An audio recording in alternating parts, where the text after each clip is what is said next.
ಅನೇಕ ದಿನಗಳಿಂದ ರಸ್ತೆ ಸಮಸ್ಯೆ ಸಲುವಾಗಿ ಅನೇಕ ಮನವಿ ಇದನ್ನು ಕೊಡ್ತಾ ಇದು ಮಾಡ್ತಾ ಇದ್ದೇವೆ. ಆದರೆ ಇನ್ನೂವರೆಗೂ ಯಾವುದೇ ರಸ್ತೆಯ ಸಂಪರ್ಕ ಆದರೆ ಅನಾದಿ ಕಾಲದಿಂದಲೂ ಮಣ್ಣಿನ ರಸ್ತೆ ಇದ್ದಿರುತ್ತದೆ. ಆದರೆ ಯಾವುದೂ ಹೀಗೆ ಪಕ್ಕಾ ರಸ್ತೆಗಳು ಇರುವುದಿಲ್ಲ. ಅದು ಕೈಗಾದವರಿಗೆ ನಾವು ಗಮನ ಸೆಳೆದಾಗ ಕೈಗಾದವರು ರಸ್ತೆ ಮಾಡಲಿಕ್ಕೆ ಮುಂದೆ ಬಂದಿದ್ದಾರೆ.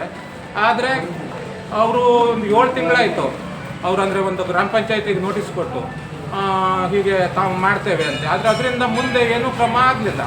ಆದ್ದರಿಂದ ಇಷ್ಟು ದಿವಸದವರೆಗೂ ನಾವೆಲ್ಲ ಕಾದಿ ಇದು ಮಾಡಿ ಇಷ್ಟು ದಿವಸವರೆಗೂ ತಾಳ್ಮೆಲಿದ್ದೇವೆ. ಅದು ಇನ್ನು ಮುಂದೆ ಎಷ್ಟು ದಿವಸ ಅಂತ ಹಿಂಗೆ ಮಾಡ್ತಾ ಇರೋದು ಅಂಥೇಳಿ ನಾವೆಲ್ಲ ಸೇರಿ ಒಂದು ಮುಖ್ಯಮಂತ್ರಿಗಳಿಗೊಂದು, ಜಿಲ್ಲಾಧಿಕಾರಿಗಳಿಗೆ, ಮಾನ್ಯ ಶಾಸಕರಿಗೆ, ಮಾನ್ಯ ಲೋಕಸಭಾ ಸದಸ್ಯರಿಗೆ ಹಾಗೂ ತಹಶೀಲ್ದಾರರಿಗೆ ಮತ್ತು ತಾಲೂಕು ಕಾರ್ಯನಿರ್ವಹಣಾಧಿಕಾರಿಗಳಿಗೆ ಮತ್ತು PDOಗೆ ಅಷ್ಟು 7 ಪ್ರತ್ಯೇಕ ಅರ್ಜಿಗಳನ್ನು ಸಿದ್ಧಪಡಿಸಿಕೊಂಡು ಬಂದಿದ್ದೇವೆ.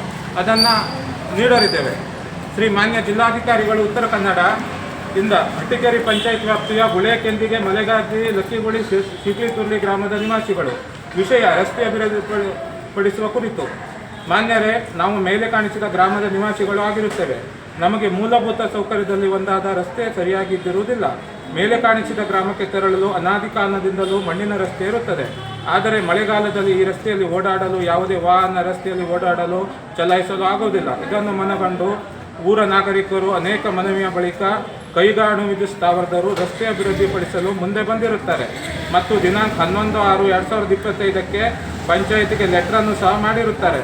ಆದರೆ ಕೈಗಾದವರ ಲೆಟ್ರ್ ಬಂದು 7 ತಿಂಗಳು ಕಳೆದರೂ ವಿವಿಧ ಇಲಾಖೆಯ ಸಮನ್ವಯ ಕೊರತೆಯಿಂದ ಇನ್ನೂ ಯಾವುದೇ ರಸ್ತೆ ಕೆಲಸ ಪ್ರಾರಂಭವಾಗಿದ್ದಿರುವುದಿಲ್ಲ.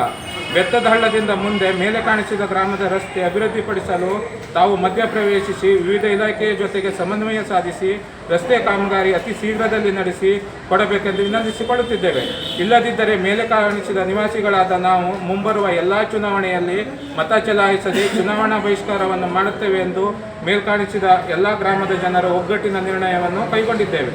ಆದ್ದರಿಂದ ದಯಾಳುಗಳಾದ ತಾವು ಮಧ್ಯಪ್ರವೇಶಿಸಿ ಸಮಸ್ಯೆ ಸರಿಪಡಿಸಬೇಕೆಂದು ವಿನಂತಿಸಿಕೊಳ್ಳುತ್ತೇವೆ.